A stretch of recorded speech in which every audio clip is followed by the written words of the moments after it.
Hey, this is Matt once again. Welcome back to another video. This is a paid request for Arthur. Thank you so much for that. And for those interested in requesting any type of videos, feel free to send it either directly to my PayPal or join my Patreon. Also, I do have a Cash App because people have asked about that. Links are in the info box either down there or to the side, wherever it is for you. And if you so, thank you so much. I'll get to it as soon as I can. But Arthur wanted me to look into The Woman in Red, a 1984 film starring and directed by Gene Wilder. Now, I love Gene Wilder. I miss the guy. My favorite is See No Evil, Hear No Evil with him and Richard Pryor. I adore that film. But I mean, Gene Wilder was in Young Frankenstein. He was in Blazing Saddles. Just a great actor. Willy Wonka and the Chocolate Factory, of course. Great talent. This one, you also have some other recognizable people. Kelly LeBrock, who will later be in Steven Seagal's Hard to Kill. She was in Weird Science after this. I think this is the first film she was in.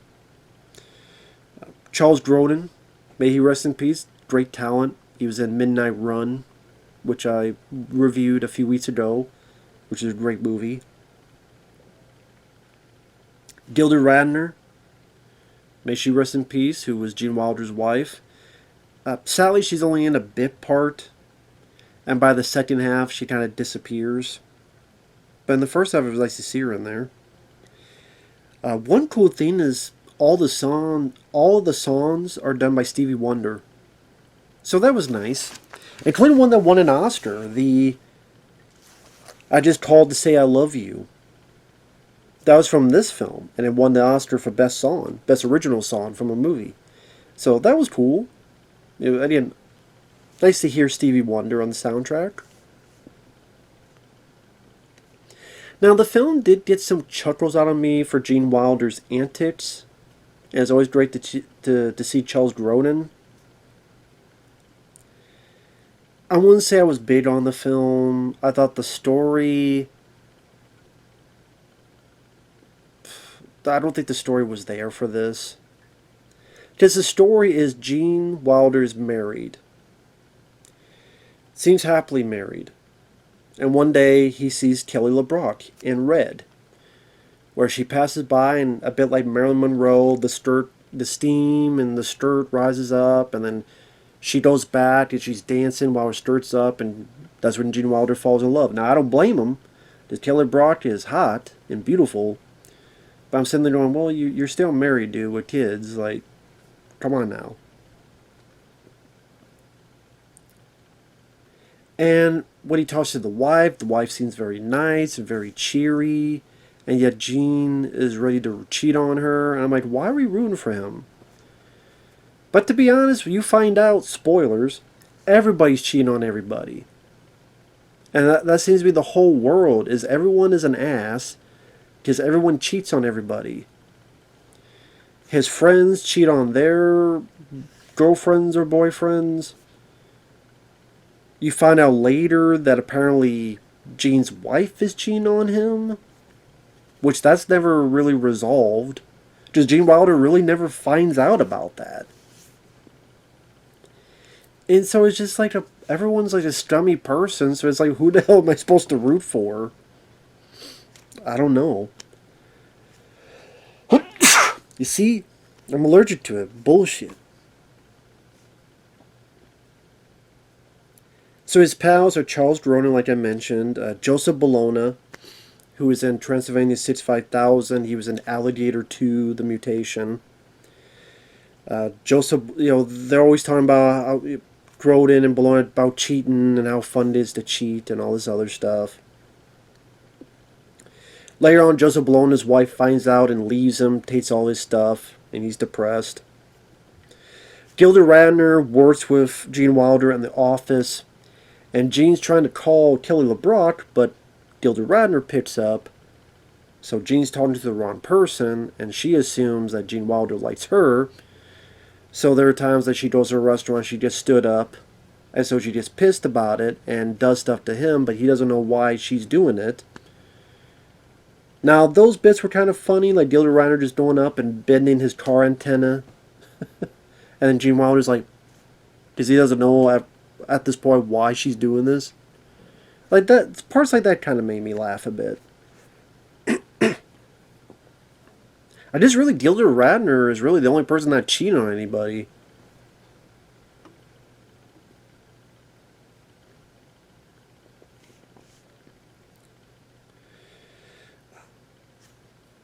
And you have some scenes that seem random, but they're not. Like a restaurant that threw Joseph Bologna out. Charles Grodin and another pal go in. Charles Grodin pretends to be blind and wrecks the whole restaurant, and then leaves. I like Charles Grodin. Did I think that scene was funny? Nah. It's just kind of a waste of time. You could cut that scene out, and nothing would change other than a better running time.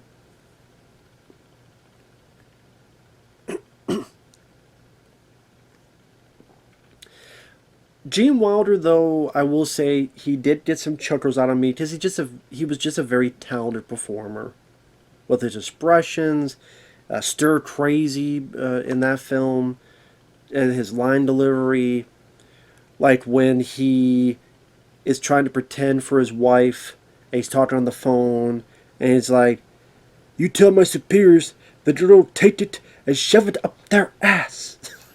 But the way he's expressing that and the way he's saying that line, or when he goes to a second meeting, which he thinks is Kelly LeBrock, but this time finds out it is Gilda Radner, is being all cool and cocky and sees it, go, and then immediately runs out. Like the timing of that, I thought was kind of funny. But really, I mean, the gist of the film is Gene Wilder trying to cheat on his wife and get with Kelly LeBrock. That's really the whole story. And nobody learns any lessons from it by the end.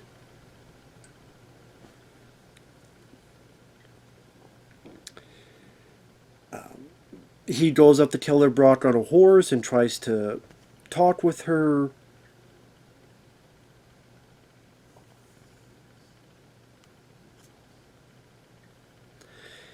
He tries to deal with Kelly LeBrock, and they go to a place, and there's a surprise party, and then Charles Grodin's like, "Oh yeah, she's with me. Enjoy your surprise party." And that's kind of what it is until the end of the film, which I'll get to. So I just don't think the story was that interesting to me. I don't want Gene Wilder to succeed. I don't really want anyone to succeed because I like the actor, but why should I root for any of these characters, is what I'm getting at. What reason is there to root for these characters? Because everybody's a scumbag. Well, other than Gilda Radner, everybody's a scumbag.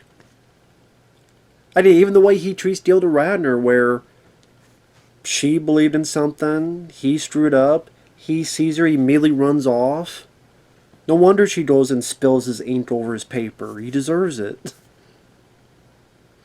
And, I don't know. And then there's a lot. Like, Gilda Radner disappears because she finds love finally, and so we never see her again for the second half of the film. That was disappointing, because, Gilda Radner from Saturday Night Live, would have been nice to see more of her. And before I go on, in spoilers, the only few things that I liked about it, I keep mentioning Gene Wilder, some of the chuckles he got on me. Like, there's a bit of bathtub where the wife's like, "Hey, don't be acting like a kid." And then he does, it's like, da da da da da da da. He's splashing in the bathtub. Did his reaction. I thought it was kind of funny. Stevie Wonder's music, including I Was Just Called to Say I Love You. Great to have in this movie.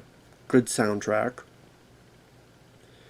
Charles Grodin, what you find out about his character was that he's actually gay.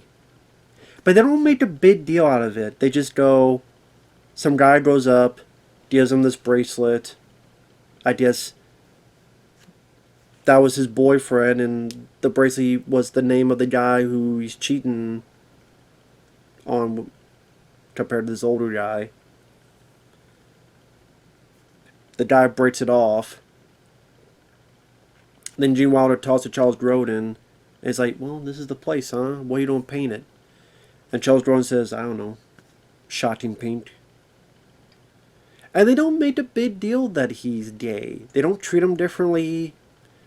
He didn't all of a sudden start being, limp-wristed, flamboyant. They don't make this big subplot message movie. It's just, yeah, he's a guy who cheated. He just happens to be gay. And people don't treat him differently. So it's kind of in a way, progressive way of the movie. In a way, it's the most progressive part of the movie. And it was like, okay, yeah, it's just who he is. It was just, and this was kind of refreshing. They didn't. Nowadays, they would be hammering in on, oh my God, this is what it means to be gay and all this. It's like, no, it's just part of his character, and it's more about, his cheating went bad, like it does for everybody. And it was treated kind of a casual thing, and I don't know, that was kind of refreshing in a way.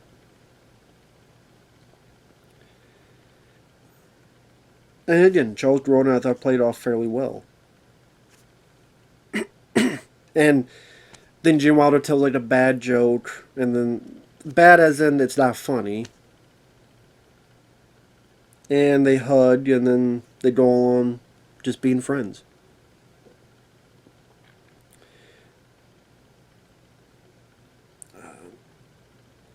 And that's when Gene Wilder gets with Kelly LeBrock, and there's a surprise party, and Charles Grodin pretends to be, because they don't know he's gay yet, pretends to be the new boyfriend of Kelly LeBrock. I did like the reaction when Grodin and Kelly LeBrock get in the elevator, and Kelly's like, like sees how it was all an act, and she goes like, I thought that was kind of funny. Like, that was a funny reaction, and how deadpan Grodin is.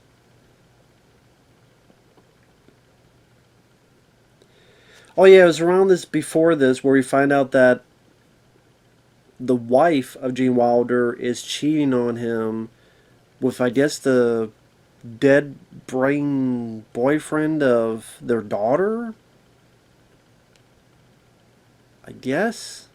And I'm like, okay. I guess they had to give a reason as to, well, no, it's okay now that Gene Wilder's cheating on her because she's cheating on him. I'm like, no, it's not like he knew that. It's not like Gene Wilder knows that and goes, well, if she's going to do that, I'm going to do it too. So it's still not, they're still wrong. They're still both wrong because Gene Wilder thinks she's pure. She's not cheating. And I was like, oh, well, the wife I don't care for either. And that's like there's only one scene they delve into that. And then you don't really hear much about it again. And the way it ends is just, Gene's going to deal with Kelly LeBrock, and then Kelly LeBrock's husband comes home. So she's cheating on him as well. And says, you need to go out the windowsill. He does. A bunch of people come by because they think he's ready to jump. He overhears that they're having sex, and he goes, man, I was going to throw everything away for a piece of ass. So the wife goes there, and she's crying because she thinks, oh my God, he knows what I did. He doesn't. He jumps into the, what they have to catch him. And as he's jumping, it's this bad effect. It's a really bad effect where it's like bad green screen, however you want they did it. And just so he could fall a lot longer and slower. And he's looking down and he sees a photographer, this lady, and goes, wow, she's really good looking. So the idea is it's going to repeat itself. So you learn nothing. So it's pointless. He never finds out that his wife cheated on him. And then she never finds out that he was going to cheat on her. So neither of them find out. He hasn't learned his lesson because there's another girl that he's going to go after. He doesn't ever kill LeBrock, so that was all pointless. Like, trying to get kill LeBrock, that was all pointless. Instead of them having a conversation, or like, this is wrong, or hey, you know what, maybe this is the right thing to do, or it wasn't really his choice. It was more of he's made to be out on a windowsill, and then he hears them screwing and sees the public there. Is like, well, I guess I won't be doing it.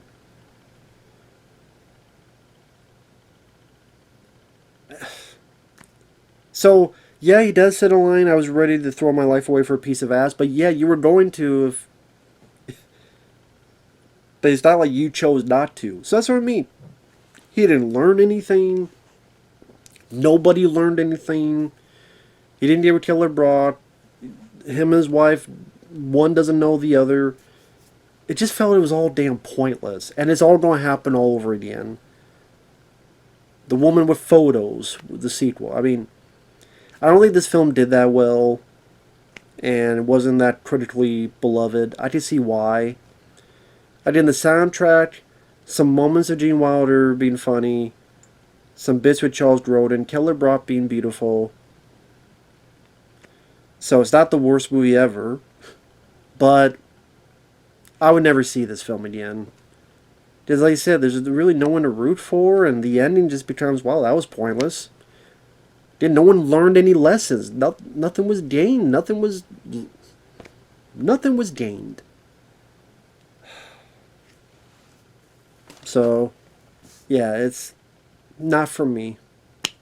Again, with Gene Wilder, I would rather watch Willy Wonka. I'd rather watch Stir Crazy. What was the film they did before him and Richard Pryor with the train? Silver Streak.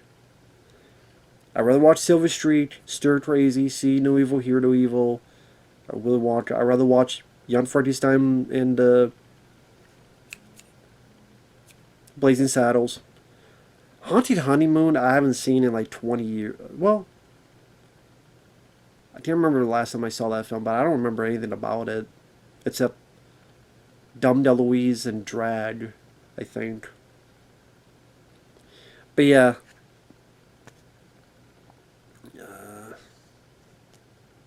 This ain't for me, I guess. I mean, for diehard Gene Wilder fans, he directed it. I think he wrote the film too. So I'm like, I don't know about your writing, man. I'm sorry, I don't know about your writing. I like your acting, no, I don't know about the writing stuff, but either way, it is what it is. Thanks for watching. Take care. We'll see you guys later. Bye-bye.